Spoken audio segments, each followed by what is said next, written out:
Hi అండి. ఈరోజు egg biryani ఎలా చేసుకుందామో చూసేద్దామండి. కావాల్సిన ఐటెమ్స్ అండి: ఉల్లిగడ్డ, టమాటా, పచ్చిమిర్చి, కరివేపాకు, కొత్తిమీర తీసి పక్కన పెట్టుకోవాలండి. తర్వాత 3 గుడ్లు ఉడికేసుకోవాలి. అందులో ఉడికేటప్పుడు సాల్టు, ఒక 1 డ్రాప్ అంతా ఆయిల్ వేసుకుంటే పెంకు జల్దీ వచ్చేస్తుందండి.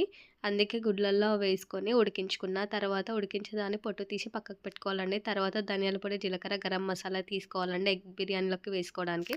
తర్వాత స్ప్రింగ్ ఆనియన్స్ చేసుకుందామని ఆనియన్స్ని బాగా వేయించుకున్నానండి. బ్రౌన్ కలర్ వచ్చేదాకా బాగా వేయించుకున్నా. అది మాడిపోలేదండి. ముందు ఎగ్స్ దానిలో ఫ్రై చేశానండి. లేకుంటే మాడిపోయిన రెసిపీస్ పెడుతున్నావు అంటున్నారండి కొంతమంది.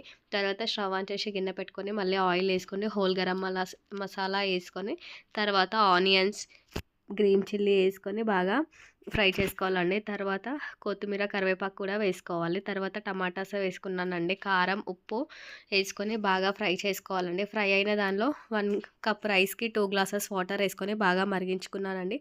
ఇప్పటిదాకా ఫ్రై చేసి పెట్టుకున్న ఆనియన్స్ కూడా వేసేసి కలుపుకున్న తర్వాత క్రీమ్ కానీ, ఫ్రెష్ క్రీమ్ కానీ లేకుంటే కర్డ్ కానీ వేసుకోవాలండి. నేను కర్డ్ లేదని క్రీమ్ వేసుకున్న. తర్వాత బాగా మసిలిన తర్వాత ముందుగా కడిగి పెట్టుకున్న బియ్యాన్ని అందులో వేసేసుకోవాలండి. వేసి బాగా కలిపిన తర్వాత కాసేపు మూత పెట్టి హై ఫ్లేమ్లో ఉంచుకొని తర్వాత లో ఫ్లేమ్లో పెట్టుకుంటే మంచిగా దమ్ అయ్యి ఎంతో టేస్టీ ఎగ్ బిర్యానీ రెడీ అండి. Like, share and subscribe.